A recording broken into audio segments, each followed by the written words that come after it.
Mira,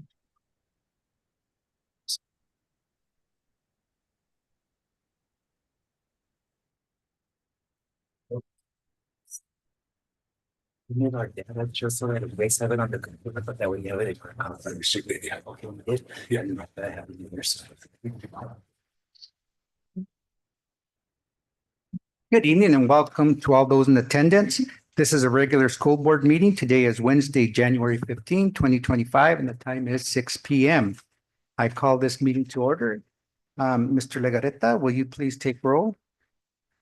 President Marcus, Here.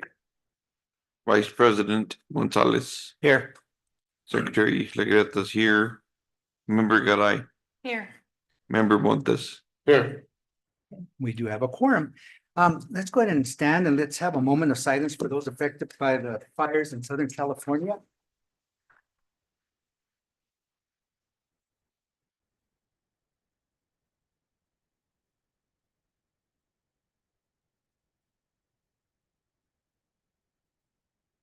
Thank you. We'll now do the pledge. I pledge allegiance to the flag of the United States of America and to the republic for which it stands, one nation under God, indivisible, with liberty and justice for all. I salute the flag of the state of New Mexico, the symbol of our friendship from the United States.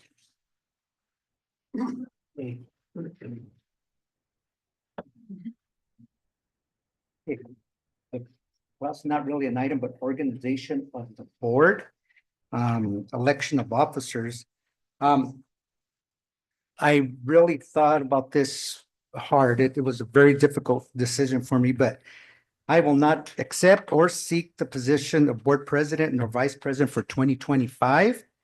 Therefore, is there a member of the board that would like to seek the nomination for board president? You can nominate yourself or you can nominate. Vice President Gonzalez. I nominate board member Garay. Okay, so we have two nominations and we'll go ahead and is there a motion to, well, I believe when I was reading it that we can have a vote on both, I believe. So we'll take a vote on first, the first nomination was VP Gonzalez. So is there a motion to conduct a vote for VP Gonzalez? So moved. Second.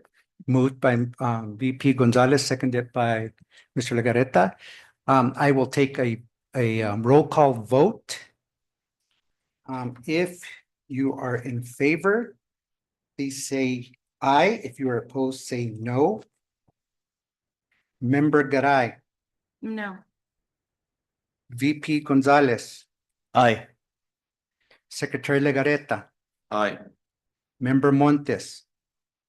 Extension from you. Can you vote for yourself? Mhm. Okay. Nay. Myself, President Marquez.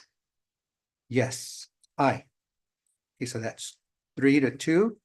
Okay, is there a, we'll go ahead and take, is there a motion? Well, we'll just take a vote since we have both of them. We'll take a vote for Member Garay for president.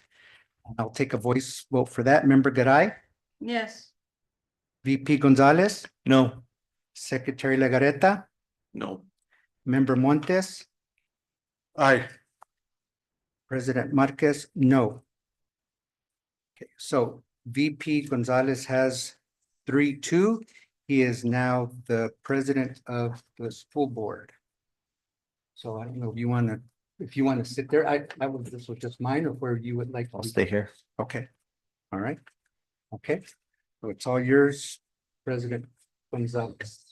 So as I have now taken the role of president, we are now looking for a vice president for the board. Are there any nominations for the role of vice president for the school board? Aye, board member Garay. I would like to nominate Mr. Legarreta as board vice president. Okay, we have two nominations on the table. So we can go ahead and vote to decide if we are going to accept the two nominations and vote on them. Am I correct? Yes, yeah. So if we want to move forward and hold a vote for the two nominations, please answer with an aye or with a no.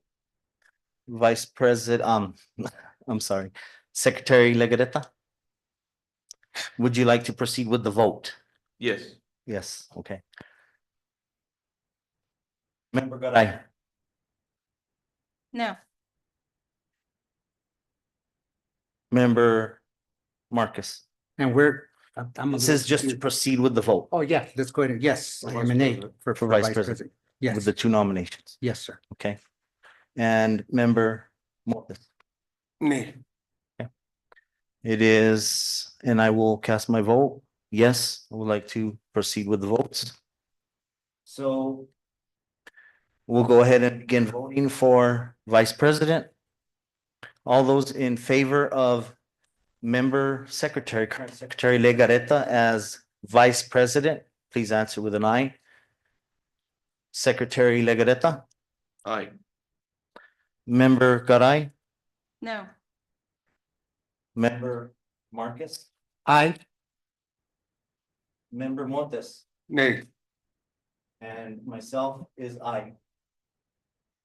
That is a 3-2 vote. Member Legareta is now the Vice President of the school board. Moving forward, we are looking for a Secretary of the school board. Do I have any nominations for the Secretary of the school board? I've done it myself for a few years, so I nominate myself. Okay. It's okay. Any other nominations? Okay.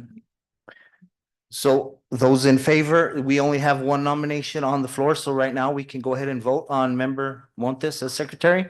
Those in favor answer with aye, those opposed say nay. Member, Vice President Legareta, Aye. Member Garay, Yes. Member Marcus, Aye. Member Montes, Aye. and myself, aye. Mr. Montes is now the secretary of the board.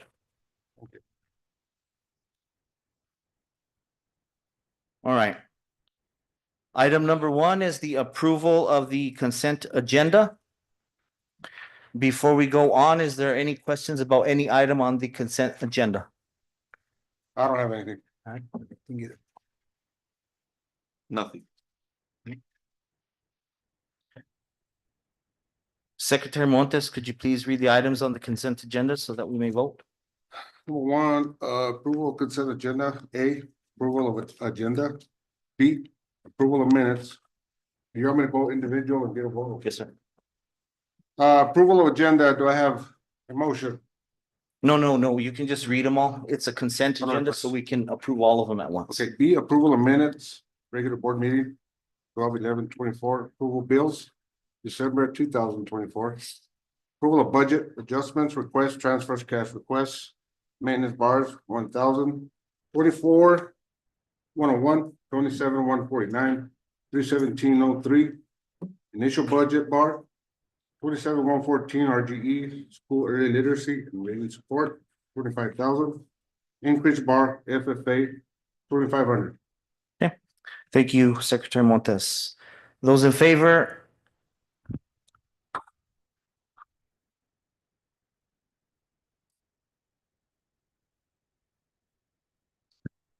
It's on. Okay. Would you like us to redo that so they may hear it? You guys catch that or do you want me to read it again? Were you able to hear that? Number one, approval of consent agenda. A, approval of agenda. B, approval of minutes, regular board meeting 12/11/24. Approval of bills, December 2024. Approval of budget adjustments, requests, transfers, cash requests. Maintenance bars, 1,000, 24,101, 27,149, 317,103, sorry. Initial budget bar, 27,114 RGE, school early literacy and reading support for 25,000. Increase bar FFA for 2,500. Thank you, Secretary Montes. Okay, we'll go ahead and move forward with the vote on the consent agenda. Those in approval of the agenda, please answer with an aye. Aye.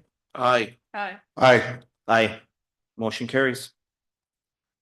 Next item on the agenda is the superintendent report. Mr. Chavez? Yes, first on the list is, we have, Kaylee from RBC to do a presentation on the financial plan and the 2025 Go Bound sale. And so at this time, Ms. Kaylee, can you hear us? Yes, I can. Good evening. Good evening. Are you able to hear me? Yes. Yes. Wonderful. So without further ado, I'll begin to just share my screen here.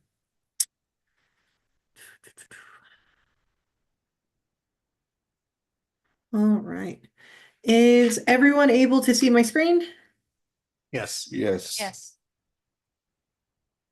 Fantastic. All right. Well, good evening, President, members of the board. My name is Kaylee Weimerskirch with RBC Capital Markets. I'm here tonight because in front of you, as part of your agenda, are a range of resolutions that allow the board to go forward with the sale of $450,000 of general obligation bonds with the New Mexico Finance Authority.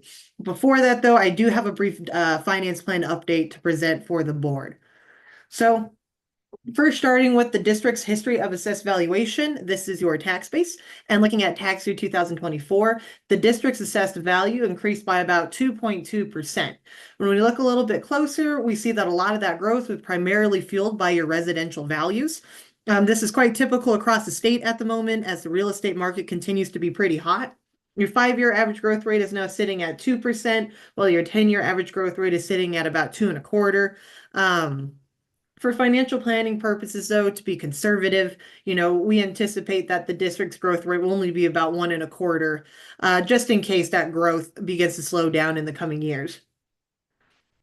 Additionally, we have a bit of a constitutional amendment update.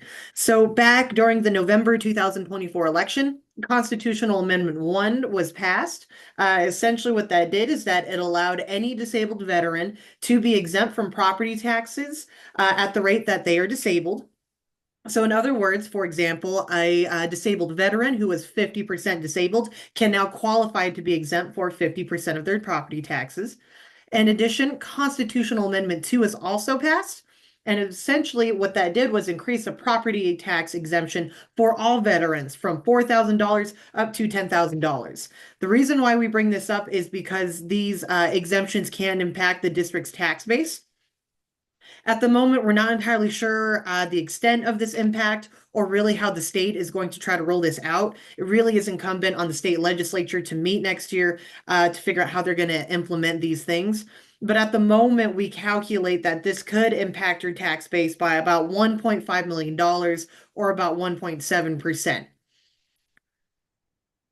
Continuing on looking at your history of tax rates, the district has maintained a debt service tax rate of $10.31 for over the past 5 years, leaving your total residential tax rate at about $12.67. The district's current plan of finance is based off of keeping the district's tax rates at their current levels. So the approval of tonight's bonds actually will not increase tax rates, but rather support the tax rates to continue to be level at their current rates.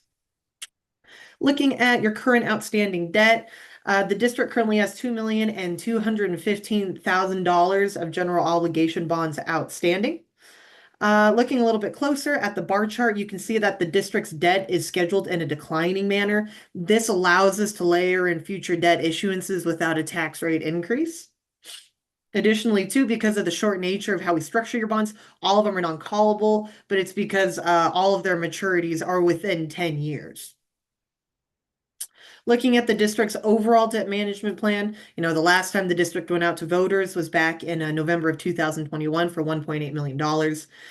We have since sold $1,350,000 of that so far. We plan on selling the remaining authorization of $450,000 now. After this sale, the district will no longer have any GO bond authorization left outstanding from the 2021 election and is scheduled to go back out to voters this upcoming November 2025 election. The election amount we're currently projecting is $3,750,000. That election amount was determined based off of keeping your tax rate level. It is a bit of an increase. The reason why that election amount has been able to increase is for one, because your tax base has continued to grow, your tax collection rate has continued to be really strong. And then additionally, too, we've structured a lot of your outstanding debt to mature very, very quickly, creating capacity for future election amounts. Additionally, the district does have SB 9 in place also. That was last renewed in November of 2023. Because those authorizations last for 6 years, the district will need to renew that in November of 2029. Lastly, on our slide, we just have the district's legal bonding capacity. State law allows school districts to bond up to 6% of their assessed valuation, with the district's 2024 assessed valuation being about $92.7 million. This means that the district can legally bond up to about $5.5 million. The reason why we do not bond to that max $5.5 million, though, is because of a tax rate constraint. Here's just a little bit of an overview of the district's elections. Again, should we go out for election this upcoming November, I'll be back sometime either in the late spring or early summer to go over that election resolution with you guys. That'll need to be approved in order to be able to get onto that November ballot. On my last slide here, I just have an overview of the timeline of this issuance. Again, tonight the board is considering to go forward with the sale. After that, the New Mexico Finances Authority Board will approve the district sale at their own meeting on January 30th. We would then set rates with the with the New Mexico Finance Authority a couple days after. Closing is scheduled for March 14th, which is when funds would be available for the district to spend on voter authorized projects. And then I would be back at your March 19th meeting to go over the results of that sale. We've already started some preliminary discussions with the New Mexico Finance Authority, and the district has qualified for the NMFA's disadvantaged program. So in other words, we're anticipating that 10% of this loan will be priced at a disadvantaged coupon rate of just 0%. With that, I will stand if there's any questions for me regarding the district's plan of finance or about the bond sale. I don't have anything. You said this wouldn't increase the tax rate for the community, correct? No, it will not. Our current plan of finance is to keep your total residential tax rate level at about $12.67.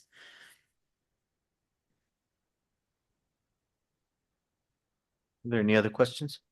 I don't have any questions. Thank you. Thank you. I will stay on the call in case there's any questions when you guys get to the approval of the resolutions. Thank you. Thank you.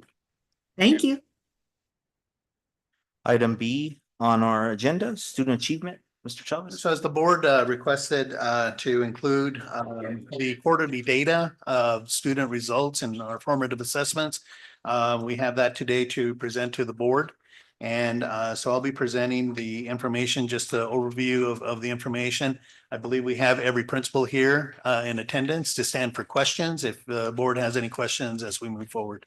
And so as you know, we will be presenting data with 2 data points, BOY and MOY. Okay. So Andrew.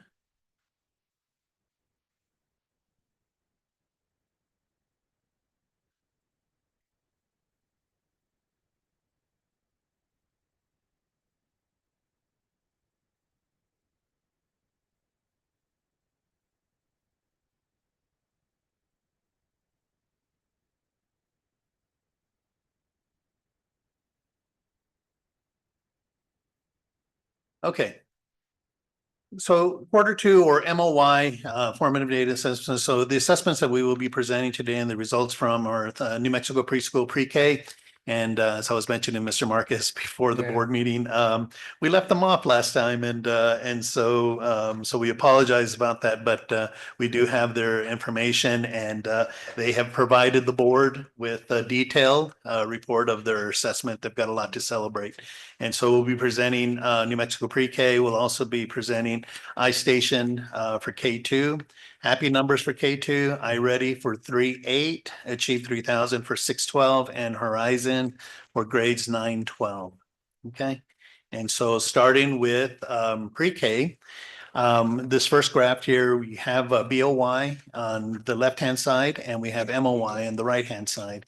And as you know, there's a lot of indicators that they assess on. And so you can see that there's a lot of different rankings on the bottom there and the progressions. And so one of the things that I just like to bring attention to the board is we have on BOY, we had a lot of blue, which are the first steps that we no longer see over an MOY. And so there is a progression. Oops, let's see here. Here we go. And so one of the things that I like to do in this graph is I like to see where did our kids fall, like, you know, the bulk of them. And so if you look at BOY, and this is bilingual data, for following directions, you'll see that 69% of the kids fell, you know, right around making progress for 3-year-olds. And if you look at MOY, which is the graph on the right-hand side, you see that the bulk of our kids, 57%, made a jump to making progress for 4-year-olds. And so that's a huge jump from going from 3-year-old results to 4-year-old results. They're making progress. And also equally impressive is the jump that was made to 100% in MOY with conversational ability, reading comprehension. I'm sorry, conversational ability was 93%, reading comprehension 100, concepts of print 100%, and print meaning and rhyming all 100%. Then they're scoring right at making progress. So huge jumps, a lot of celebrations. And if you look in the very far right-hand side of the MOY data, you'll see under writing, they're at accomplished 4-year-old standards. And so they're making progress. That's what we want to see. We want to see, you know, forward progress moving along those 6 different indicators, or not the indicators, but the levels from first steps to all the way to making progress in kindergarten. Mike, how many kids do we have in the bilingual program out there? Mr. Mesa, you'll have to answer that. How many kids are in the bilingual program? 14. About 14? Okay. Okay. And just to note that these are all percentages. That's, yeah. So, Mhm. All right. Any other questions on bilingual? I know we have Ms. Avalos here. And I know she's very, very proud of what she's been able to accomplish. And so if you have any questions, she's here to stand for questions as well. I have a question on the 14% on the letter naming. How many students is that? You're at 14%. 0. So Yeah, on the blue, it says accomplished, and then, but you have green, making progress.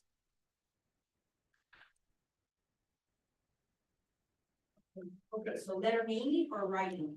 Naming, I think. Letter naming. Letter naming, okay. So 7 students. Okay, so that would be the actual amount. Yeah, 7. Actually, it's 7%. 7%. Yes. Okay. Okay. Did you ask how many students? Yeah, so how many students would that be? 1. 1? 1. Oh, okay. Okay.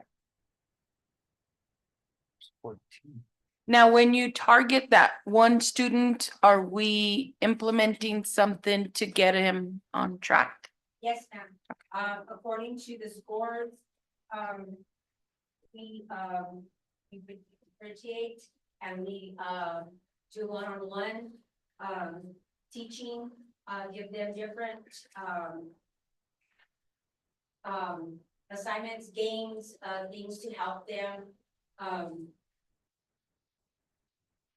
recall the letter naming, repetition. Yeah. Phonics, we use the sonidos iniciales, so that gives you the letter sound, the beginning letter sound, and then we have pictures, we have books, we have games that we use to identify the letters. Play-Doh, using Play-Doh. Different dabbers to trace the letters and name the letters. We also use exit tickets. Oh, okay. exit tickets to determine to see if they have, recall the matching letters and, uppercase, lowercase letters. Okay, thank you. And, this assessment is BOY, MOY, and then we do what EOY. And Yes, ma'am. Thank you. Okay. So moving along, we have at Garfield with our pre-K, we do have the bilingual classroom, and then we also have an English classroom as well. And so, Andrew, we're not advancing. There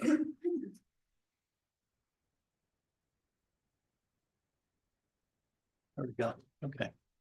So it's the same thing. It's just it's done in English. And so you'll see there's a lot of assessment. There's a lot of areas that are covered. But again, one of the things that I like to look at when I look at color and the graphs is, where are the bulk of the kids scoring, for each of the different indicators. And so, for example, you'll see, again, using the same example, following directions in BOY, you had the bulk of the kids at 53% that were scoring at Accomplish 3S. And so, but then when you look at MOY, you see the bulk of the kids are at 53% at making progress at 4S. And so 4-year-olds. And you can see that same type of progression as we move forward. Of course, we're hoping and I'm thinking that the goal is that we really want to get our kids to the green, and making progress in kindergarten, making sure that they're ready for kindergarten. And so you'll see a little bit of green there also in letter naming, and MOY. And that's the kind of progression that we want to see is movement towards the green. Okay. Mr. Mesa, do you have anything else to add to the pre-K? We have an incredible team, 4Y teachers, not only the 4Y, we also have the one, which are the 619. You can't get away from the mic. Yeah. So I just wanted to share that, is it on? There you go. So I just wanted to share that we have an incredible pre-K team. We have the 4Y teachers, which consists of Ms. Avalos and Ms. Bustamante, but we also have an equally incredible 3Y team, which are the 619 kids, which those are the kids that used to be labeled developmentally delayed. So they're making just as much progress. They also do the econ. We couldn't get their data right away, but I can present it at the EOY, all 3 benchmarks towards the end of the year. I also want to, Ms. Avalos and that whole team has done an excellent job in educating us at Garfield, because when we look at pre-K, we just think Play-Doh, clapping videos, singing songs, and it's so much more than that. So one of the things that I'd like to share is that when B and Courtney and the other 2, they present during data days, they actually learned us that a lot of what they're doing is called essential skills, which are the standards for pre-K. But when we really started looking at them, those essential skills are actually tied and roped into standards, to the NIM standards. They're just at a pre-foundational level. So it's exciting to see that even though it's play-based learning is what we would call it, they're actually excelling in standards-based learning at the same time, just at the lower rungs. So there's a reason why they're rolling Play-Doh, right? There's a reason why they're painting. It can be developing gross motor skills. It can also develop like color recognition, shape recognition. So when you go in there, you may see kids playing, but they're actually learning from an academic standpoint, and it's being tied to New Mexico standards as well. So when they get ready to enter kinder, then they can begin the standards-based learning, because pre-K is not standards-based. It's not tied to NIMS, just loosely. So it's that transition that they're creating, and then they build forward from there. Mr. Mesa, how many kids do you have in total in your 3Y and 4Y programs? Let's see, B has 15. You're 15? 1, 2, 4, and then we have 10, 3Y. There you go. Yeah. And so we keep getting the 619 kids. They come in throughout the year. The minute they turn 3, they seek through Child Find or MECA, one of the outside resources, and then they get tested. If they qualified, then they go ahead and are enrolled in the 619 courses at Garfield. So that number is always increasing. We started, Mr. Gonzalez, at the beginning of the year with only, I think, 4 kids in 619, and since then it's increased. Now, is attendance a factor? Yes, they have to attend. They start at 8. Their day is a little different. They start at 8, so they carry on a full 7.5 days, like just the other kids, the rest of the school. And so we've got really good attendance in Okay. pre-K and great parental participation. Because one of the things that ECECD expects of the pre-K programs is a big parent engagement piece. So parents have to devote 90 hours in parent engagement, which is by after-school activities, parent nights, which the girls do an excellent job of organizing and pulling through. So we have a good parent turnout. Sure. That's to be commended. I Thank mean, you. we're I not, appreciate we're it. not there every day. Yeah. Don't show our faces, but we I understand, invite you whenever you guys. we understand how hard it is. but Yes, thank you you. We guys are doing appreciate well. the sentiment. Thank you. Sure. Thank you. They're doing an incredible job. They continue to grow, and that's where we want to be, you know, with their and what you'll see with the other schools as well is that they're really positioning themselves to move on over. You know, MOY, we expect there to be like, you know, right in the middle of where they need to be. And so that's what you'll see with a lot of our schools. So moving right along, we'll move, and Andrew, my clicker is not working. All right.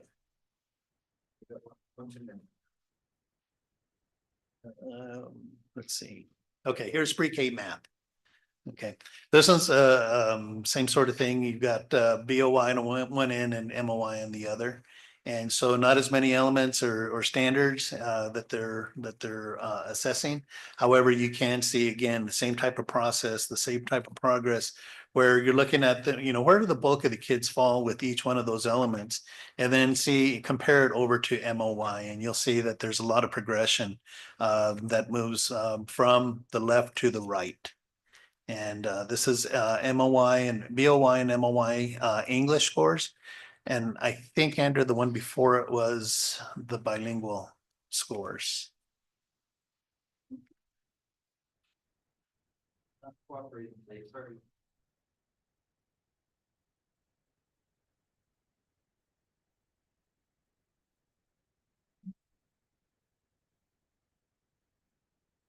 Okay, there's your bilingual. Mhm. Okay. So same sort of thing. We're seeing progression, and you know, it's good kind of, it's really good. You know, the math is you can see the movement again from in this 6 different levels of achievement. You can see that the kids are really moving over from one end to the other. Okay. Any questions on math? Pre-K? Not here. No. Okay, all right, we'll move along to Kinder, Garfield and Kinder.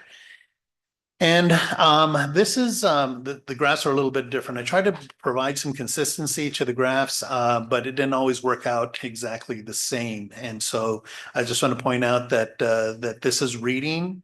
On the left-hand side is the English scores, and on the right-hand side it's the Spanish scores. Okay, so you're not comparing between the two graphs unless you're comparing, you know, kids in different languages. But if you look at the levels at the bottom from level 1 to level 5, you'll see that we've got two data points. And so one of the things that we really want to see, and what we've been aiming for, is to really focus on those L1s, the kids that are achieving at L1.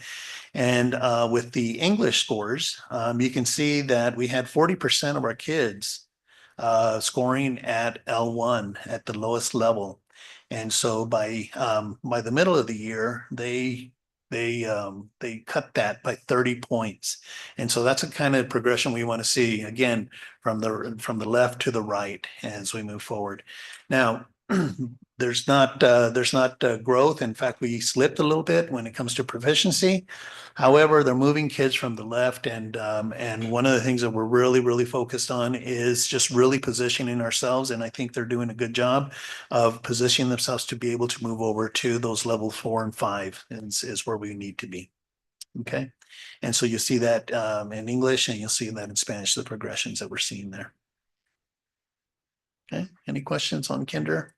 And this is iStation, correct? This is iStation, yes, yes. Okay. So moving along with math, and this is happy numbers math. assessment. You'll see at our kinder, we didn't have any kids scoring in level one, so that's very impressive. And you'll see, even in level two, in quarter one, they were at 63%. They cut that down to 16%. And you see where the bulk of the kids landed over in, level three. And so again, progress, that's the kind of progress that we want to see. Level 3 and 4, we want to see those, graphs increase. So very impressive. Yes, sir. Happy numbers, is that what you said? Happy Numbers. Yes, it's I a don't recall software. if I've heard that before. What is that? So Happy Numbers is a software, it's a math software program that we use. We use it, we chosen to use Happy Numbers because it comes in different languages. So you can take it in English or you take it in Spanish. And so it works really well for our kids. Okay, it's aligned to the standards and it's a great program. I think the kids really like it. Okay. All right. Moving on to first grade, I didn't put first grade reading because I believe we only had one kid, right? And reading first grade. And we don't want to violate FERPA or anything like that. So I didn't include that student. But we do have a lot of Spanish students here. And so again, the kind of progression that we'd like to see is level 1, we want to see that decrease, and we want to see levels 4 and 5 increase. And that's what you're seeing here. Okay, so really good data with their first grade bilingual kids. Is that a first? 0 English? I don't know, the question is this the first time we don't have as many English kids? In first grade? Yes. Yes, this is the first year that we don't have, we only have one English kid, one English student in first grade, and her scores, she was actually level 1 all the way up until November, and then she became a level 3 in December. Is that okay? You really don't want to identify that. Yeah. No. Oh, sorry. No, my like I'm bad. just saying, like, yeah. We're seeing progress Yeah. and so, Progress. We'll leave it at that. okay. And that one student is with the bilingual teacher, I'm gonna assume, right? Or is she with the second, is she in the second grade class with the No, English teacher? she's in a bilingual first grade. Ellie? Yeah. Oh, so the teacher's kind of having a, So speak to that a little bit, because I've been very impressed. One of the things that we were looking at is we saw populations and students and what can we do with staffing, what can't we do? And so Mr. Bessa came up with a really good way to address both. And so we do have some mainstream English kids in our bilingual classrooms, but has found a way to make sure that we're accommodating those kids. What I would like to see, I would love to see those kids be part of the bilingual program. yeah. And so that they're learning English. I mean, they're learning Spanish as well. And so and more typical of a two-way program Yes. as opposed to a one-way. And that's really, our bilingual programs are more reflective of one-way program. But, if we can get more kids that are mainstream English kids in those bilingual programs, that's really where the magic happens. So this So- one student isn't taking the reading in English and Spanish. She's not taking both assessments then? She's just doing. No, the- she's just doing her. Okay. It's monolingual, yeah. Okay. All right. All right. Any other questions? Yep. All right. Got here. Okay. So as we move to math, same sort of thing. They're sitting at first grade with at level 1 with 0 in quarter 2. And you see that progression moving over, especially over in level 3 and level 4. So we're moving along, they're making progress. Second grade reading is, again, we only have a couple, I think we had 4 kids in English in second grade. Is that correct, Mr. Mesa? Yes, that's correct. Yeah, so again, I didn't want to identify them either, because you can see like where they're landing. And so I didn't want to include them, but all of them are making progress. They've made progress as the semester has progressed. In Spanish, we have the same type of progressions. We see a decrease in level 1 and been really impressed with level 5 and how far they've come, you know, to 41%. And in math, again, happy numbers. Level 1, we have 0% in quarter 2. And well, you can see those big jumps that they have in level 3 and level 4.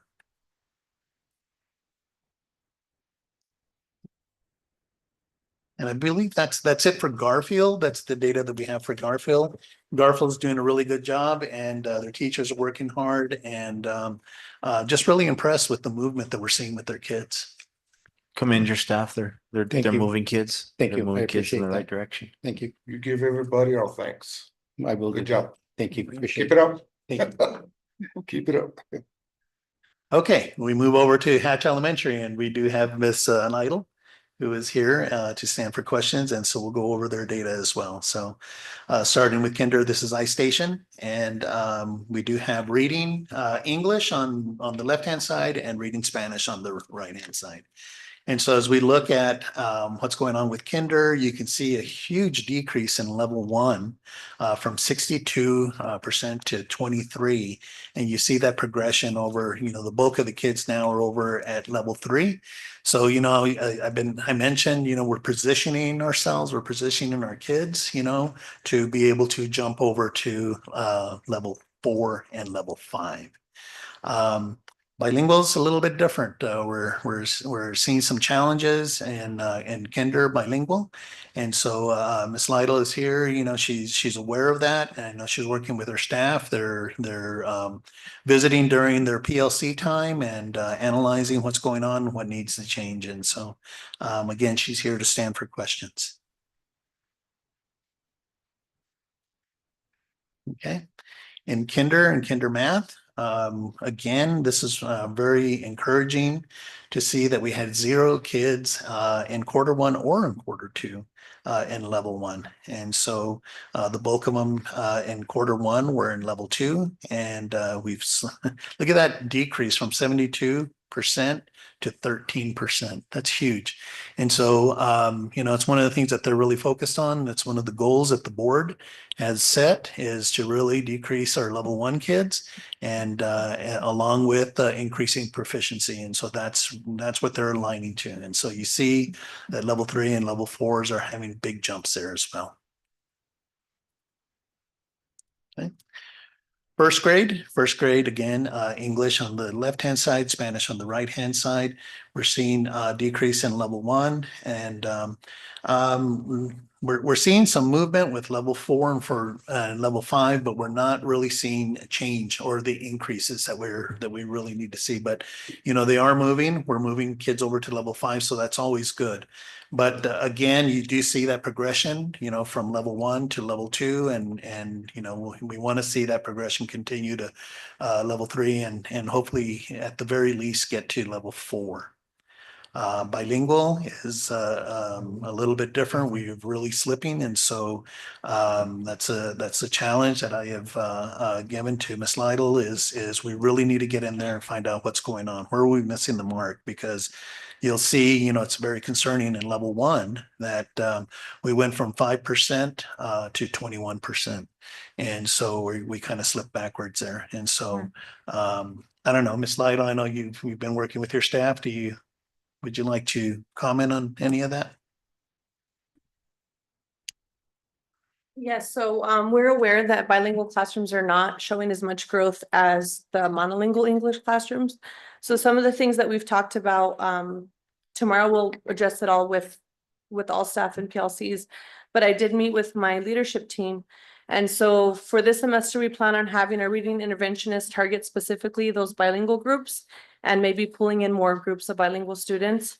During the fall semester, our reading interventionist also didn't service any kinder kids because we focused on 1st and 2nd grade since they don't have educational assistance. And so for this semester, we plan on targeting kinder as well. So that's one of the big plans that we have, is having her pull kinder students. Brainstorming ideas for improving reading proficiency for all students.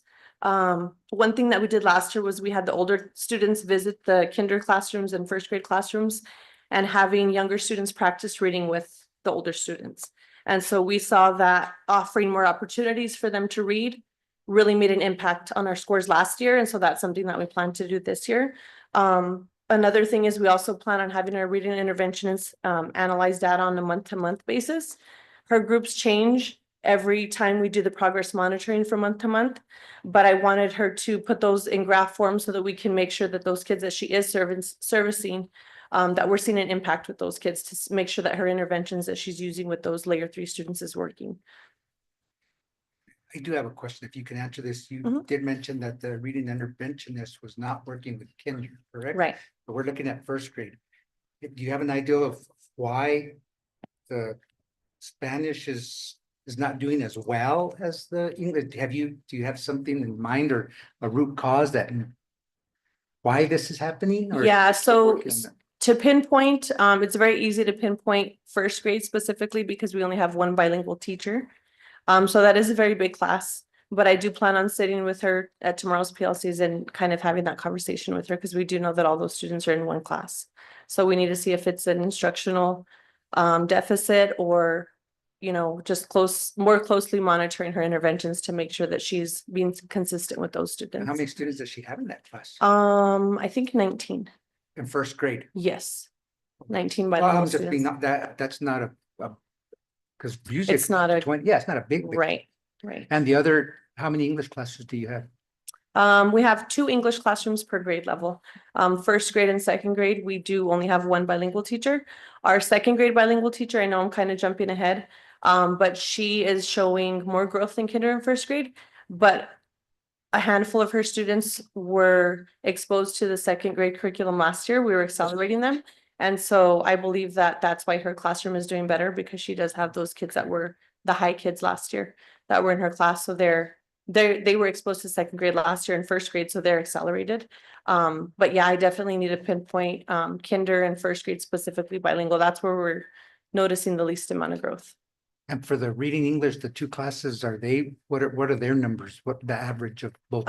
In first grade? We have one teacher. We moved a couple over because we hired a new teacher since one left. Right now we were at 18 and 18, but one student withdrew, so we're at 18 and 17. Oh, so they're very, I'm just They're saying, very they're very similar. comparable to even the. Right, and they don't have educational assistants either, so, In first grade, yeah, right. okay. One other thing that we're gonna plan for the semester is having our Ed Fellow go into those struggling classrooms and offer more support with interventions too.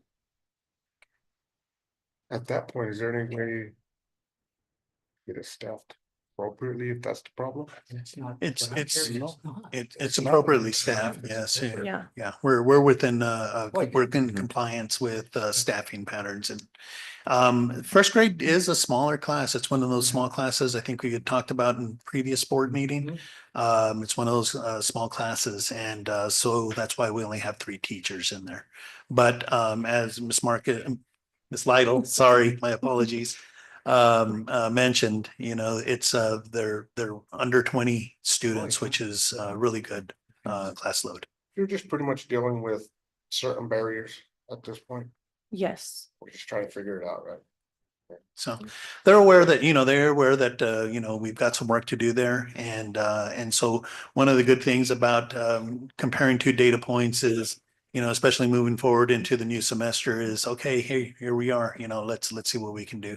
And so it's all hands on deck and they have a plan and I'm fully confident that they'll rebound for Q3. And I think one of the focus points, as Mr. Chavez mentioned earlier, was beginning the year, we knew that math was a struggle across all grade levels. And so I think the focus has been math, but the conversation that I've had with my staff is we still have to balance reading with that. We can't just, you know, focus on one content area. We have to continue to bring up the reading and not let it slip the way that it has this first Push it a semester. little bit, because it looks like reading, the English teachers didn't drop the reading. Right. I mean, so if that was the focus, the math, the first grade English teachers didn't get that message. Right. So it's And just they- all about the yeah. crucial conversation with those bilingual teachers Yeah. at this point. Oh, but thank you. Thank you. All right, as we go on to math, just as Ms. Lytle said, um, it's one of those balancing acts that we've got to work, sometimes when you focus too much on reading, you slip in math, and sometimes when you focus on math, you slip in reading. And so it's just trying to find that balance. And as I reported previously, all of our teachers are going through math professional development. They've been in professional development. And I think we're starting to see, the results of that. They're doing a really good job in moving our math scores. Second grade, again, we're seeing the drop in English in level 1. And we're seeing that increase in level 5. As we're monitoring, we're moving forward. We think one of the questions that we're asking is, what do we need to do again? Why aren't we getting the same kind of growth? But they got a plan. They're continuing to look at the data, analyze the data during PLC time. They've got their 90-day plan that they're working and that they'll be revising as we move forward in the semester. And Spanish is again, we're slipping a little bit in level 1, but we're also seeing some increases in level 5. So it's from 0 to 12%. And so again, it's one of those things. What's good about looking at data, looking at 2 data points is to see where you're at, where you're growing, where you're not growing, and if you're not growing, what are we doing to make sure that we rebound? And that's the focus. Okay. And here's math, second grade. Okay. That's the kind of progress we want to see, right? Level 1 from 49 to 10, and then everything else moving to the right. Okay. And I believe that's it for Hatch Elementary. Is there any other questions for Ms. Lytle? Thank you. Thank you. Thank you. Okay. All right, so Rio Grande, and Mr. Casillas always has a fan club, and so I know he's got a lot of people here, but he's got people of his leadership here, team here, and so they're here to stand for any questions as well. But we'll start this one. These graphs are a little bit different. Okay, just want to point that out, that we've got reading on the left-hand side and we got math on the right-hand side. Okay. And so we'll start with third grade. And I want to point out, it's one of the things that when we met with the principals last Thursday, this is one of the things that just kept coming back to me was, the positioning that we're trying to position ourselves. And that's what we're seeing. And we really see that. It's very evident at Rio Grande Elementary. If you look at reading, level 1 from 29% and cutting it down to 11%. And you just see that progression. You'll see level 3 moved up from 16 to 33%. And that's really where the bulk of our kids are at right now. And but there's movement that continues. Not as much movement with level 4 and 5, but I really think, as they look at level 3, Mr. Casillas is already talking about taking those kids that are scoring level 3 and having them jump over to level 4. And so that's their focus.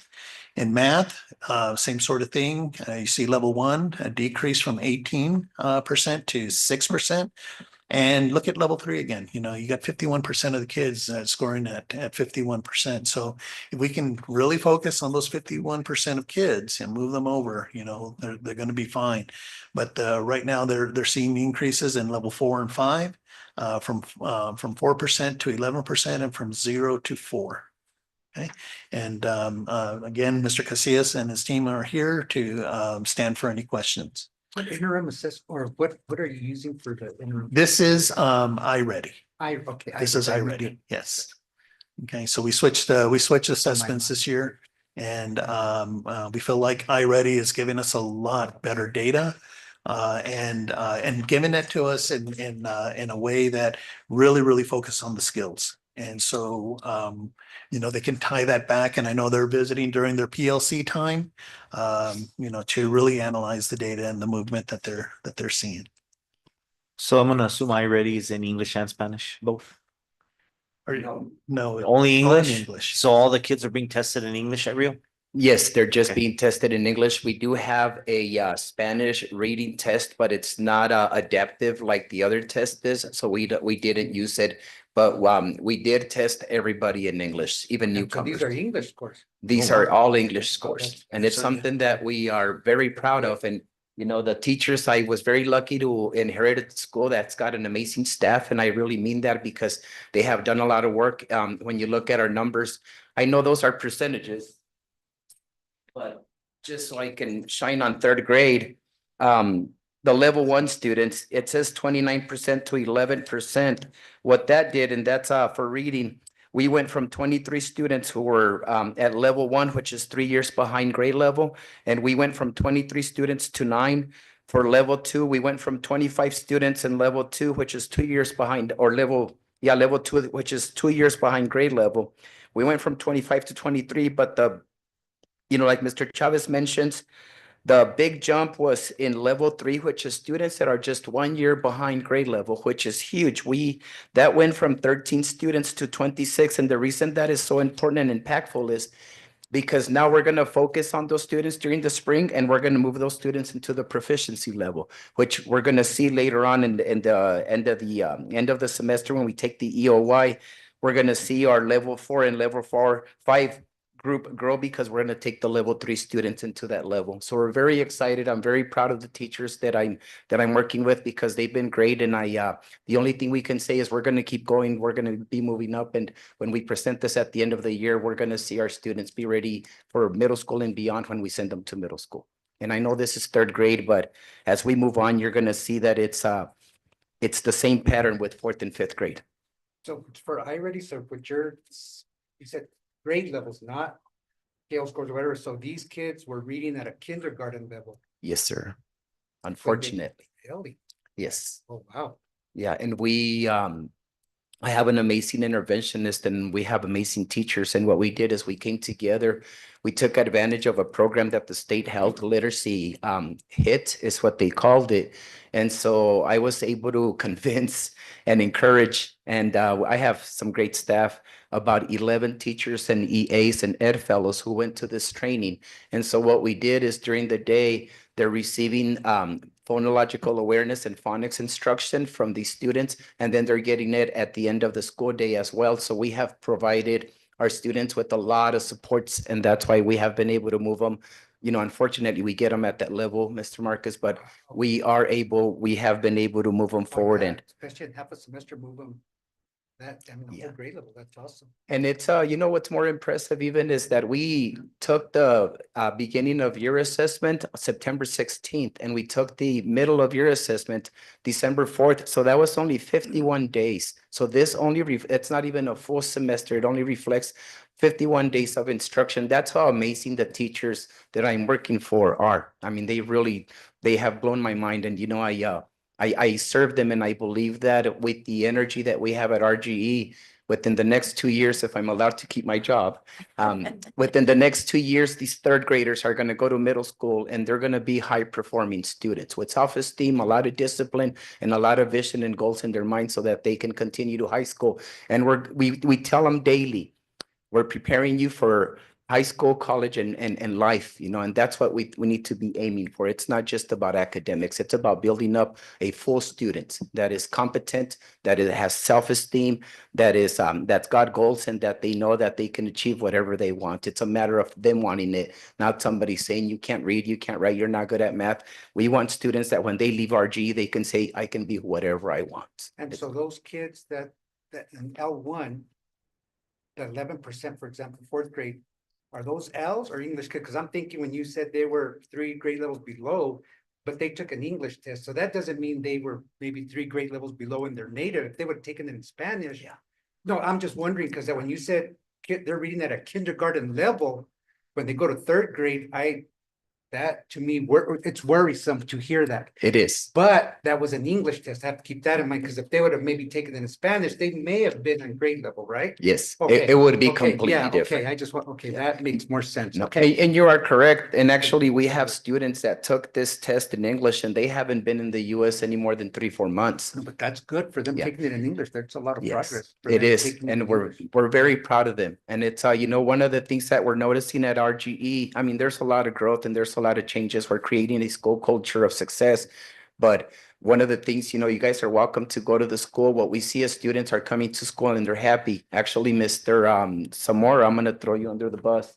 He told me earlier to make sure that I mentioned our data with attendance, which we didn't include. We have cut down attendance by about 45% in one semester, where our students were constantly absent. That has gone away because the students want to be at school now.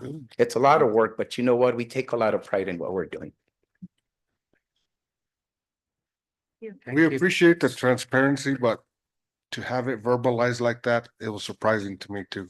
What was Third the, grade reading at a kindergarten level, so, But yeah. That, once again, that But is. that's- yeah. That's not in their best way to demonstrate Right. their knowledge. Yeah. And I think, so I think, yeah, now that makes more sense. and we've been communicating with Mr. Mesa, who helps with this, and they're supposed to have an adaptive diagnostic in Spanish within the next year or so. So that at that moment, we'll be able to separate the ELLs from the English monolinguals, and then our data will be different. But I can tell you that if our ELLs did not take this test, our scores would even be more impressive, So, but we're moving forward, and that's all that matters, is that we keep that vision that the forward is the only way to go. Thank you. So we're looking at fourth grade here, and again, you'll see that decrease in level 1 and that progression over to the right-hand side. And so fourth grade is really doing well. You see that level 4, they went from 1% to 22%, and they held their 5% in level 5, but that's a huge jump there at level 4 and in reading. And we're starting to see the same sort of things in math, decrease in level 1, increases in level 4 and 5. So fourth grade is doing a really good job. Okay, and fifth grade. Fifth grade, you continue to see that, again, I keep saying, they're positioning themselves, they're decreasing level 1 and increasing over in level 3. And you see that both in reading and math, and not a whole lot of growth in 4 and 5. But again, this is middle of the year, and I am, Mr. Casillas has the right idea of really focusing on those level 3 kids and pushing them over to level 4 and 5.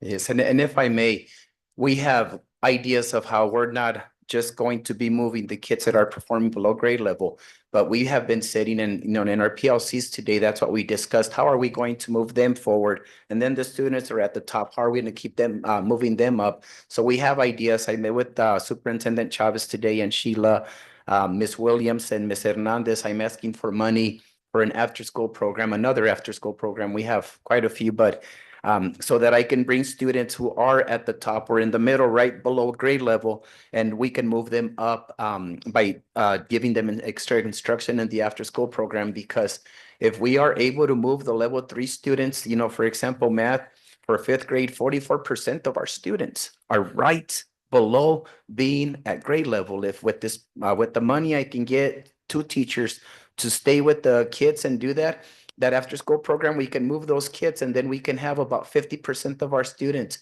by the end of this school year to be proficient in math. And that's the goal. And you guys gave us some pretty aggressive goals. We're going to meet and we're going to exceed your goals, but we'll see if Sheila breaks out with the money for that program. That's one thing that Mr. Casillas is always advocating, and he always wants money, and next to Coach Sanchez, holy cow, they're always bugging us for more and more money. And but we find a way to make it happen. And so he's got a lot of good ideas, and we're excited to see. One of the tasks that we gave him when we met this afternoon is come up with a plan, and let's see how we can get it done. And Yes. so that's what he's doing with his leadership team tomorrow morning, right? Yes. Okay, all Great righty. news. So Thank you. Yes, not a problem. Thank you guys for your time. Okay, then we move over to middle school. But Mr. Marcus, you mentioned Spanish and, the need for Spanish and that sort of thing. One of the conversations that we had with the principals last Thursday when we were looking at all the data and really diving deep into it was the understanding and the recognition that we're not ever going to cut the achievement gap if we're not focused on the Spanish. And so, and that's why the Spanish is so important. And so one of the things that I want to start off with the middle school is these are the Lexile levels, and this is inclusive of English and Spanish, but just to kind of give you an idea of what we're talking about with Spanish and how we can't neglect the Spanish is in August and September, we didn't have any Spanish assessments that were given at that time. And so they didn't kick in until October. Well, look what happened between September and October. Our Lexile levels went way down. And so that's one of the things that we continue to talk about. We continue to talk about, what are we doing at each of our school levels, but then also what are we doing vertically to make sure that kids from pre-K and every grade level after that, they're continuing with that Spanish instruction so that the goal is that we have kids that are proficient in both English and in Spanish. And so that's one of the things that we still haven't gotten a hold of. We're still working. It's still a challenge, but we feel really good about where we're going with some of the changes that we've made. And so this is through December, and you can see the progressions on the Lexile levels. And so I know that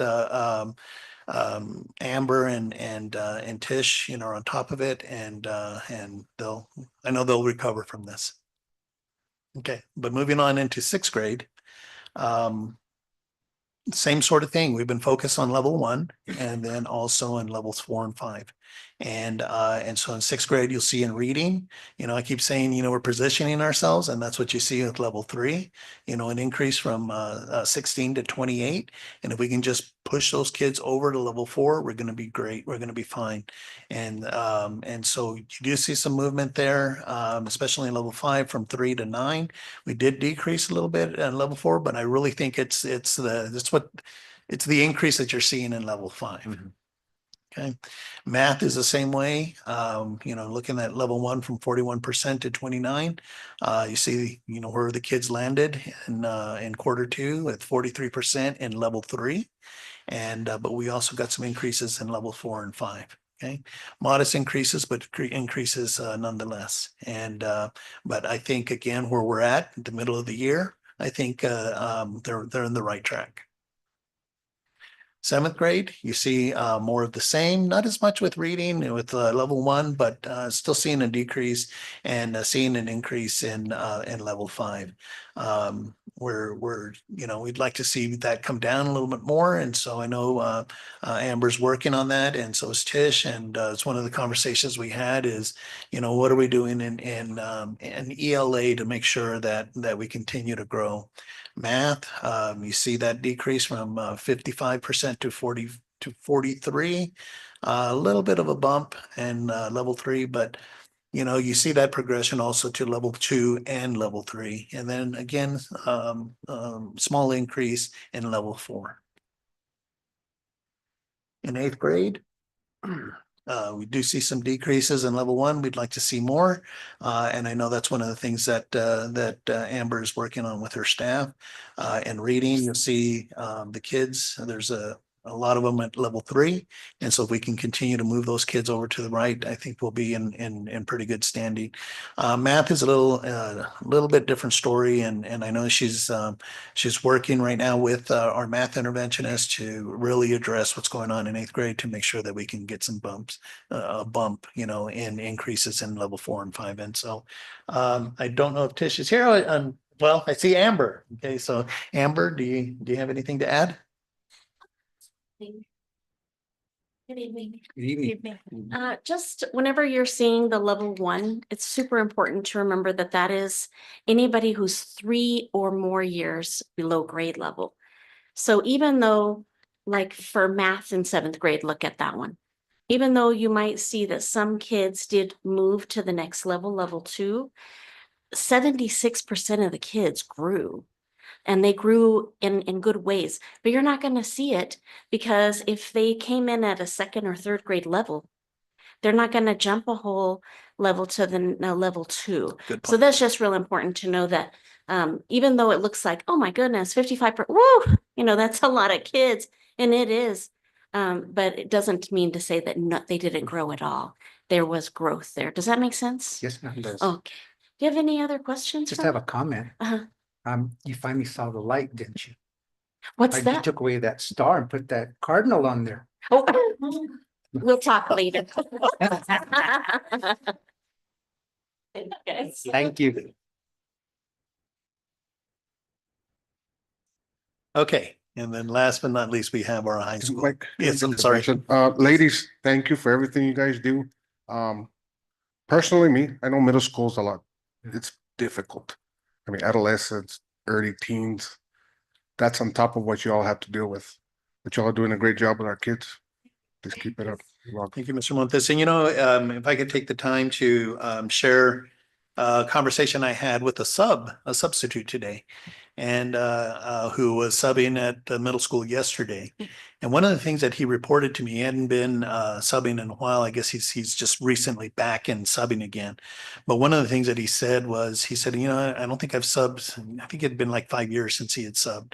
But he said, the culture is totally different over there. The behavior of the kids is just totally different. And he said, I can see a big change in that school, from when I used to sub to subbing today. And so that's just another example and some positive feedback that we received. And that's, Tish and Amber and the work that they're doing to, again, really focus on school culture and make sure that, that kids are in a good place. And we're providing that environment for them. Okay. I remember going into junior high, we used to have to go across town, not across the street. It was a lot more difficult. Yeah. Everything changes when you go to middle school. Oh yeah, everything changes. It's adolescence. Everybody's changing. It's that. Next to the high school, they're attached, kinda, sorta. Okay, so moving on to high school, we have Lexile levels again that I wanted to just highlight. And this is inclusive of both English and Spanish scores. And so you'll see the Lexile levels, and this is the kind of progression that we want to see. This is the kind of example that you have steady growth, but growth over time. And so you'll see that our 11th grade, and I want to point out our 11th grade because I'll mention it here in another graph, but you'll see that they're scoring the highest as far as their Lexile level. And so in December, they ended the semester at an average Lexile of 985. Wow. Okay. And so, of course, it's still a little bit low. We want them to be higher, but again, we're looking at growth over time. And they started at 890 and they're at 985. And so just under 100 points, that they've increased. So you have 9th grade, 10th grade, 11th grade, 12th grade, and then you have a school total. And so for the school as a whole, they're scoring at 856 average Lexile levels. Okay. And again, that's inclusive of both the English and Spanish. Okay. And at the high school, we use Horizon data. And so this is their 2-point comparison in reading and writing. And so you see a slight change in level 1 from 35% to 32%, but you see a big increase there. It's an increase, right? And from level 3 from 31 to 38. And then we decrease a little bit in level 4, but there's still that progression, movement over to the right. And so I know Ms. Holguin and Mr. Sanchez are here to stand for questions with this. And this is overall. This is all grade levels. Is that correct, Ms. Holguin? Yes, okay. All right. This is math. And so math, a little bit of a decrease in level one, not what we'd like to see, but I know that they're working hard on it. Level three is up to 17%. And this is again, all grade levels, it's all inclusive, and it's for the school. So they're moving, they're showing small growth, but growth nonetheless. And I know that they'll continue to look at that and discuss this in their PLCs. Okay, Mike, which one is considered proficient, L3 or L4? I believe it's L3? Three. So. Okay. And I disaggregated and separated 11th grade because as you know, 11th grade is what we're held accountable for. I'm not sure why they don't include all grade levels, but that's why we have the formative assessments to make sure that each of the grade levels are progressing. But 11th grade, I want to just kind of highlight this and reading, we slipped a little bit. We're not going in the direction that we want, but remember, going back to this graph, they're scoring at 985 Lexile levels and average, and so one of the things that I'm really interested in is to see, why is it that we're slipping going backwards when we're showing Lexile levels increasing? And so something that we need to dive a little bit deeper to see what's happening there.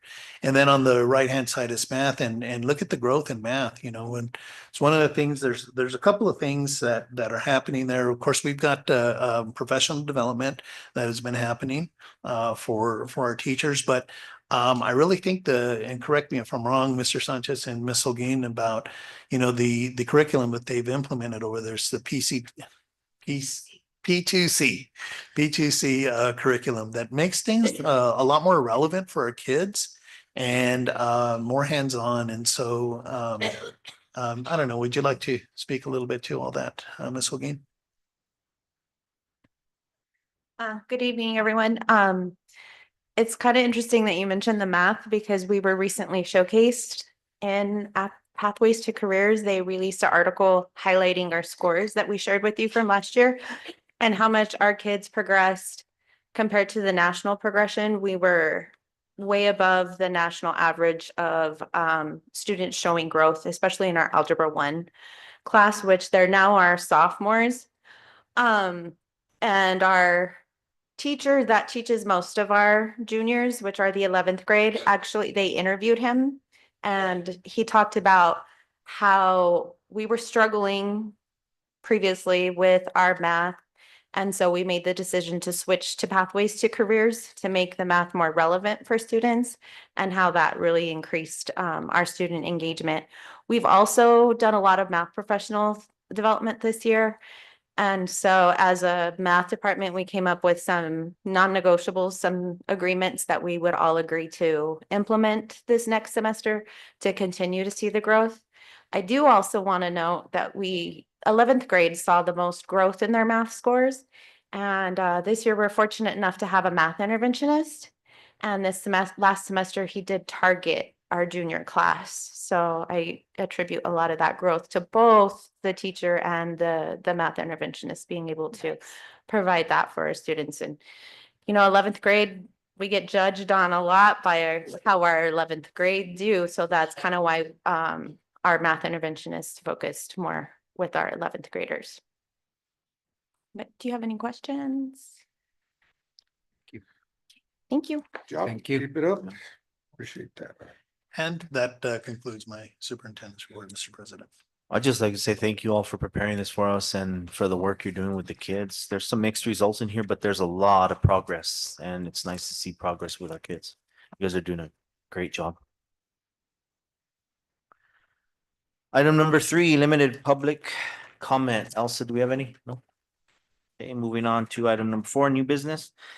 Item A, consideration of and approval of a resolution authorizing sale of school bonds, establishing procedures for the sale and delivery of the bonds, authorizing and approving submission of a completed application for financial assistance and project approval to the New Mexico Finance Authority and authorizing other matters related to the issuance of bonds.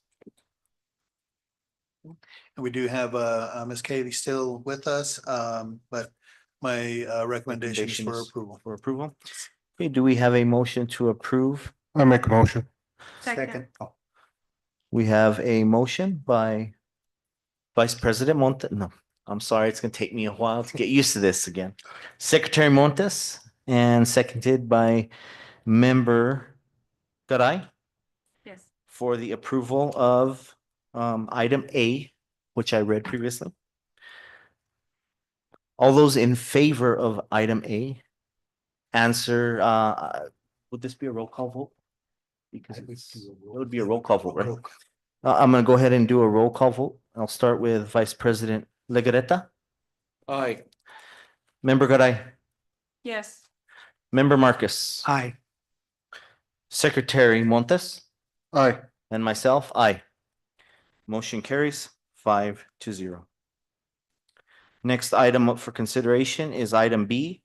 Consideration of and approval of a resolution authorizing and approving submission of a completed application for financial assistance and project approval to the New Mexico Finance Authority. Mr. Chavez? Again, we have Katie that's with us if you have any questions, but my recommendation is for approval. Any questions? Discussion? I don't have anything. I make a motion to approve. So moved. Presented. It has been moved by member, by Secretary Montes and seconded by member Garay. I'm gonna go ahead and do a roll call vote once again. Vice President Legarreta, Aye.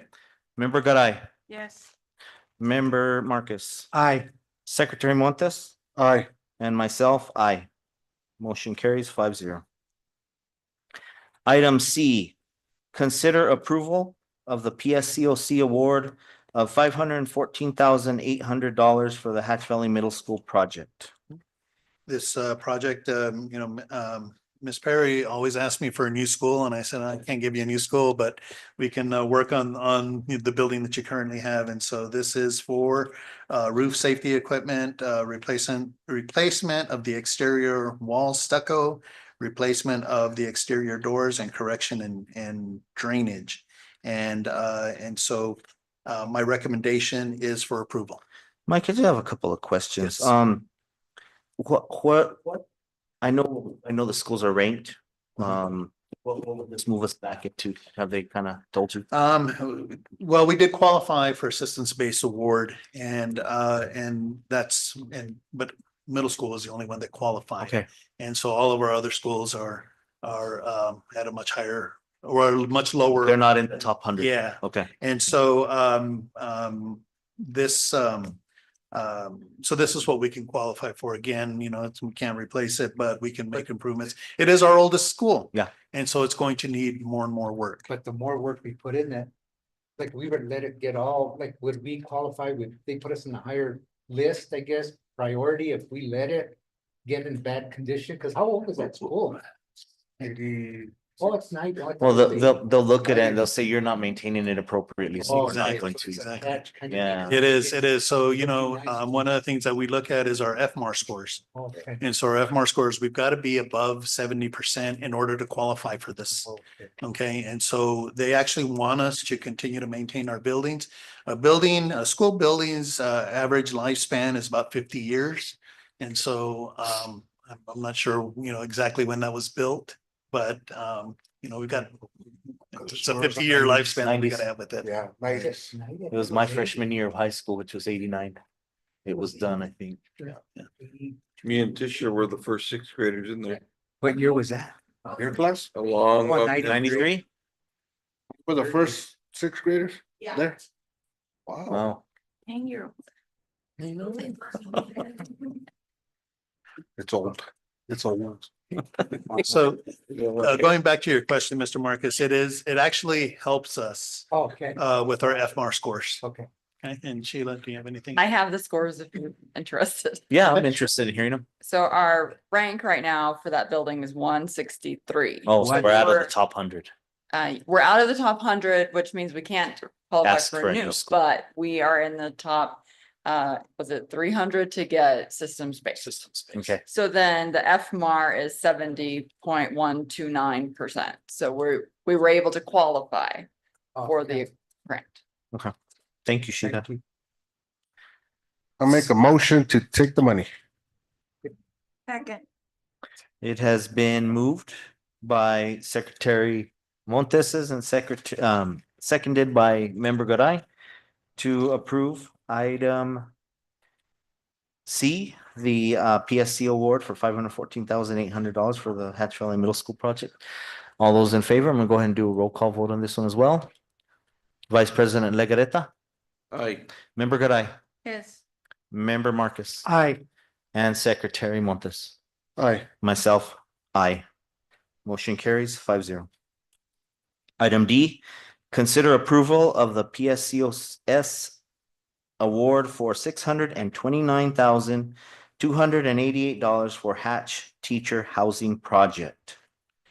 So this is a project that we had been looking at for years to include teacher housing and as a recruitment tool, but also as a retention tool.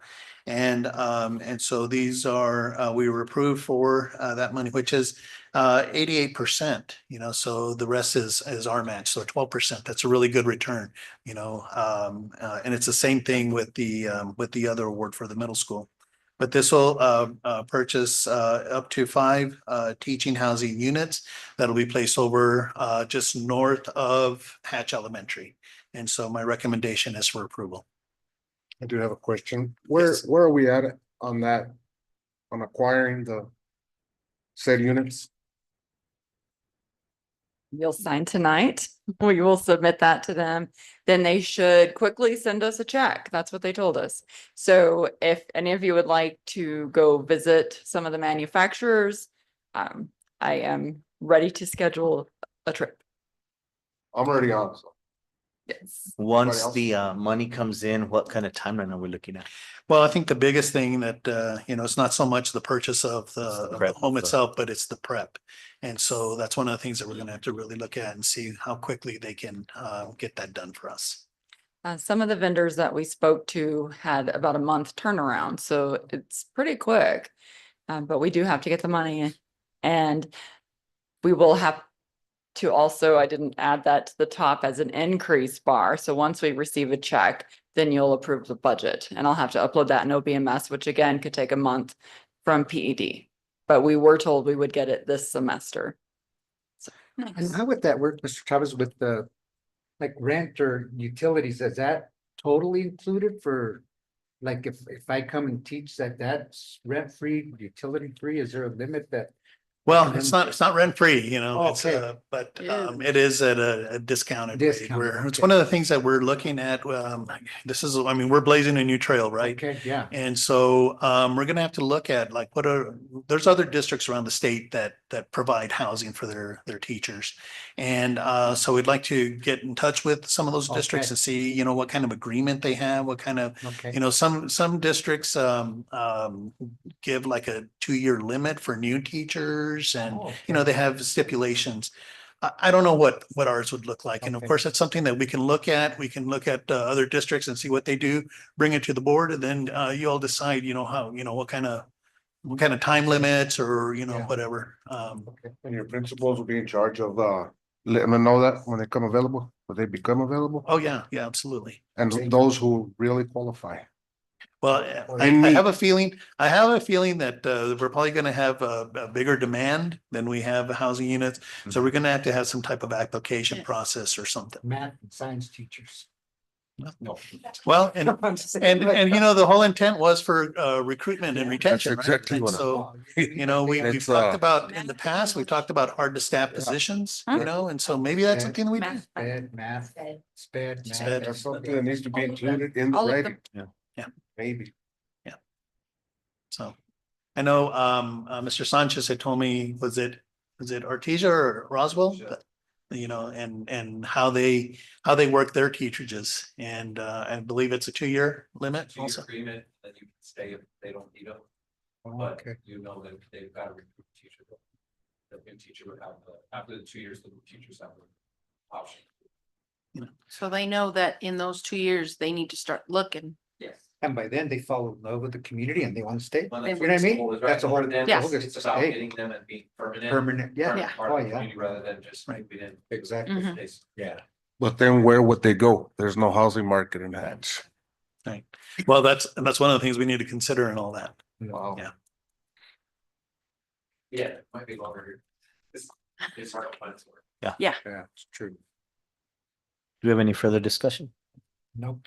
Do I have a motion to approve items D? I make a motion to take the money again. Take the money and run. Do I have a second? Second. We have a motion by Secretary Montes, seconded by Member Garai to approve item C, the PSCOS award for $629,288. I'm gonna go ahead and do a roll call vote once again. Vice President Legarreta, Aye.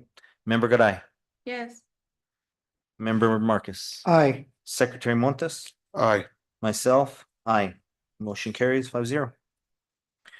Moving on to item E, consider approval of the E-rate proposal for wireless upgrade, a 2-year project. So we have Mr. Andrew Campbell that, as you know, we're an E-rate district, and so we receive E-rate funding for our technology and hardware. And so Andrew always leads that charge, and so he's here to stand to give us some information, but also stand for questions.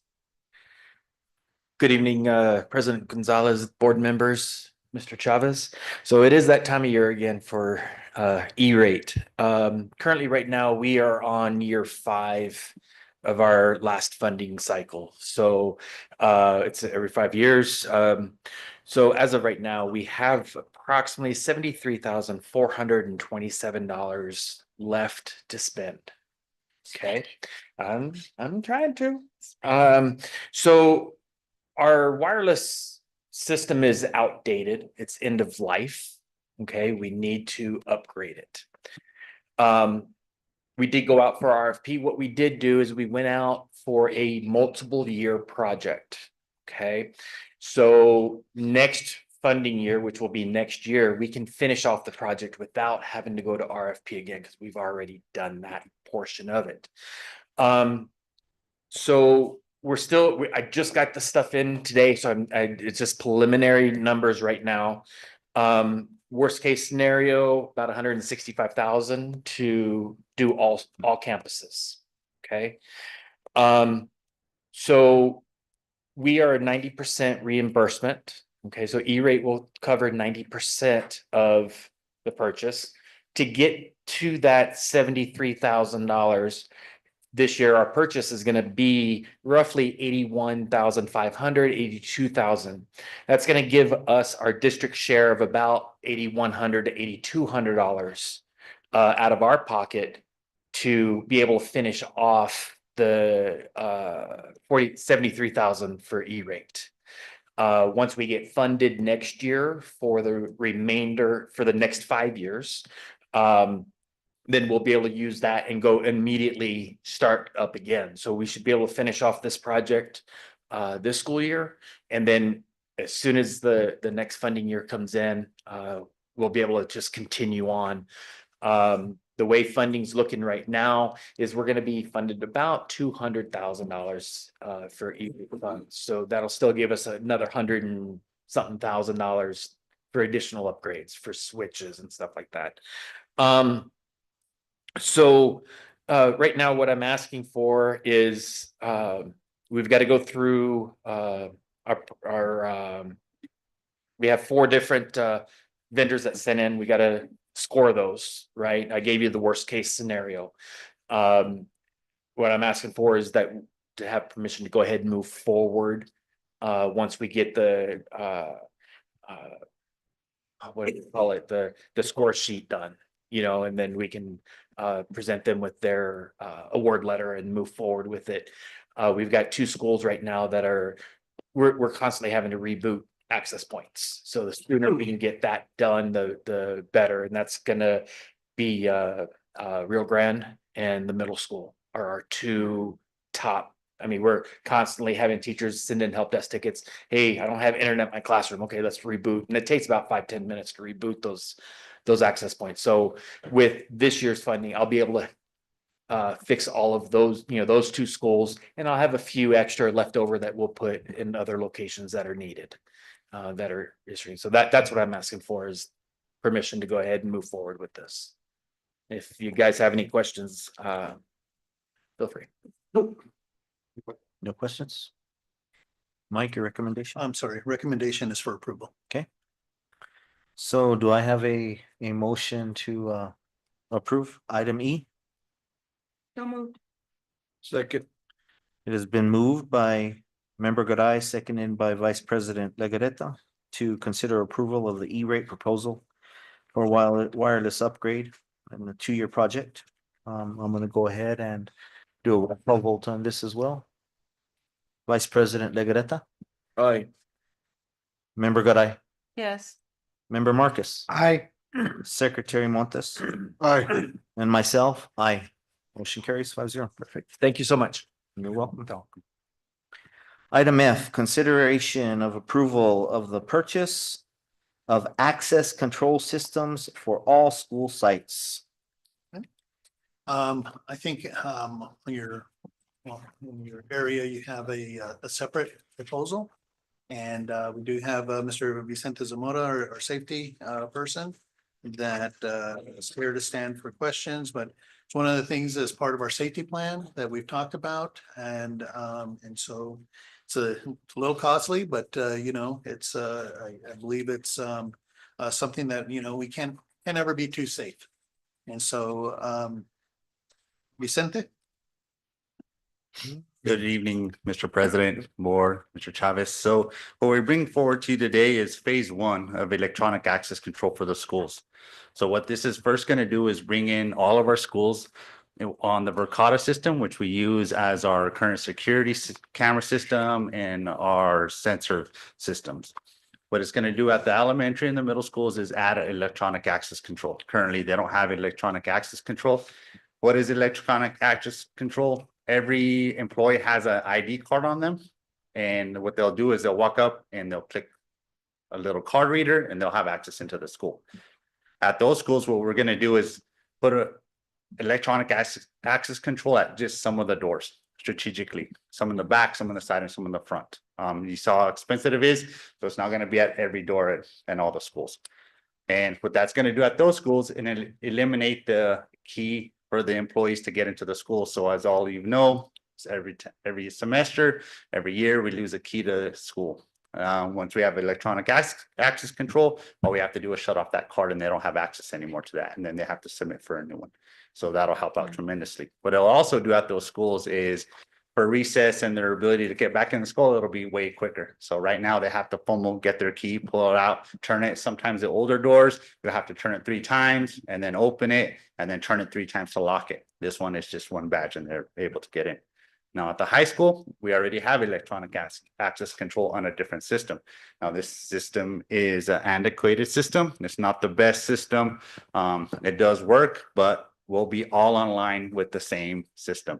And now what this does is we'll be able to lock those doors that have an electronic access control with the push of the button. So the principal can do it. I can do it. Mr. Chavez can do it. We can do all the schools or we can do one school. So it's bringing in with that. Also, what it's going to do is the doorbells. What we call the doorbells is whenever you enter a school, every school you go, you have to push a button and it lets you inside. What happens is there's an administrative secretary. She looks at that and then she's like, okay, this person we're going to allow in or no, we're not going to allow in. What this does is bring it on the Verkada system as well. And with that comes with a lot added security and more people that can see that doorbell. So as you can see, it is pricey. It's not every door. It's 5 doors at the middle school, 5 doors at the elementaries, and then it's 8 doors at the high school. So just to put that in perspective, that's about half the doors at those smaller schools, and there's about 48 doors at the high school. So it's just a smidgen of that. And are those going to be automatic doors or you still have to pull them? No, they'll still have to pull them. Okay. Click it, pull it. Yeah. Okay, I'll click, but they won't Yeah. open automatically. Yep. Okay. Have you figured out which doors are going to be Yes. best utilized already? Yes, we figured that out. I've talked to the principals to see which stores that they kind of use most near the playgrounds, especially in the elementary schools. So we've already figured out which stores. Get those doors where they use the rocks. Yeah, hopefully we won't have to use rocks anymore. So the price would be for all 5 schools. This is for all 5 schools for those doors that we're implementing. Yes, yes. So when we look at it in context to finish out the rest of the schools for the exterior doors, we're looking at an additional $1.3 million. So, We don't have that one. so I'll just tell you, so that's why I say phase 1. It'll be our push to continue to do phase 2 and phase 3. And if you look at schools in New Mexico, what they're doing is they're actually doing the interior doors as well. So Cobre, which is in our district, when they build their new high school, we'll have electronic access control for all interior and all exterior doors at the high school. To Nope. get into the classroom? To get into your classroom. So right now, every teacher has a classroom key. So now they would so let's say you were a teacher or science teacher at the high school, you would be able to have access to your exterior door, the teacher's lounge, and your classroom only. So as soon as the door closes, it's gonna automatically lock? Yeah. No matter what? No matter what, unless we turn it on or off. Or, okay. So what this also does is help the staff that goes to all the schools. So our ancillary staff, they have to, get in, they have to push the doorbell. They'll have access to all the schools to get in the front door and be able to go to every school. Same with maintenance, myself, anybody that goes to all the buildings, we don't have to dig out our keys all the time. The guy that delivers the mail, he doesn't have to dig out his keys anymore. We know when and who's entering at what time. Are you gonna be able to get an app and scan your phone as well? I see the picture, that's why. So we already have an app. We already have all the principals and myself and Andrew, we already have an app for that. Like I said, it's on the Verkada system. So it's just an added feature on that system. That's why we're going with it. And so it is expensive, but Verkada is the best. If whenever we go to different conferences and they ask us what type of security system we're using, and I tell them, hey, we got Verkada, they're like, okay, man, keep walking, because we can't touch it. Nobody can touch it. They constantly update their systems. And one day, if you guys want, I'll show you how the security cameras work, and we can see you walking all the way in and all the way out and exactly where you're going. We can make a person of interest, and I can see where you're at throughout the day. It's pretty extensive. Nice. So, well, This would be funded out of operational, and we do have the funding to move forward. Yep. And so my recommendation is for approval. Any further questions or discussion? So moved. So Second moved. it. We have a motion moved by Member Garay, seconded by Vice President Legarreta, I believe. All those in favor?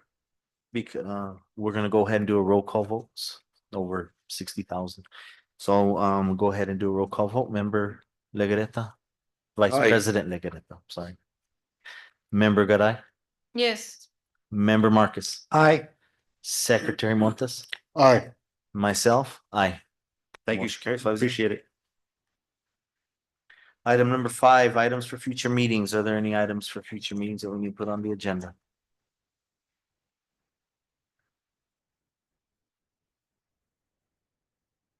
Sorry, just for a future meeting, we have our category 1 E-rate services, which is our internet services for next board meeting.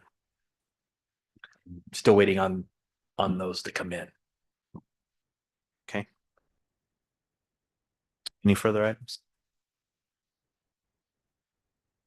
Okay. Item number 6, executive session. The board will go into executive session in accordance with section 10-15-1 to 10-15-4 and MSB 1978 of the Open Meetings Act to discuss limited personnel matters related to the superintendent's evaluation and contract. No action will be taken until the board returns to open session. Do I have a motion to move into open session? So moved. Do I have a second? Second.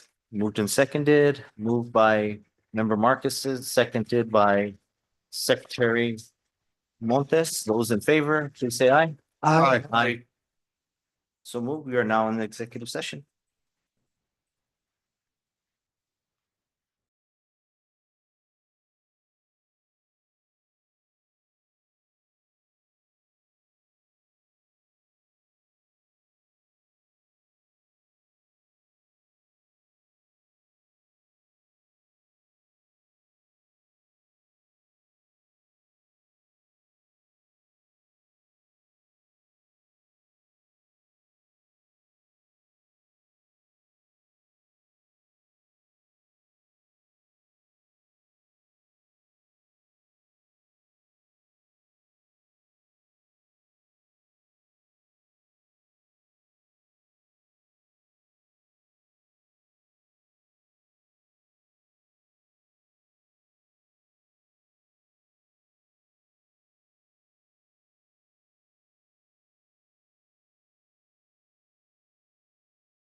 Oh,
Was what's not supposed to. Do we report that the action completed was in mid-year? Yeah, the completion. Okay. Good, Andrew? Okay, welcome back. Do I have a motion to return from executive session? So moved. Second. Motion is made by member Marcus, seconded by Secretary Montes to return from executive session. Those in favor, say aye. Aye. Motion passes.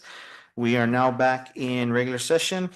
So the board did go into executive session in accordance with section 10:15:1 to 10:15:4 NMSA opens 1978 of the Open Meetings Act to discuss limited personnel matters related to the superintendent's evaluation and contract.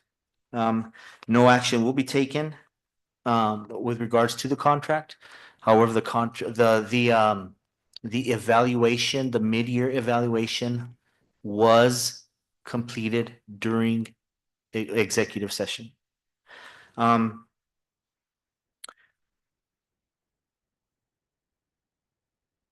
That is all, I believe. Yes. So no other action will be completed at this time. Item number 9, the next regular board meeting is scheduled for February 12th, 2025 at 6 p.m. at the Student Success Center here at Hatch Valley Public Schools. Do I entertain a motion to adjourn the so meeting? moved. Second. Been moved and seconded to adjourn the meeting. All those in favor? Aye. Say Aye. Did I do that right? Meeting adjourned. Meeting adjourned.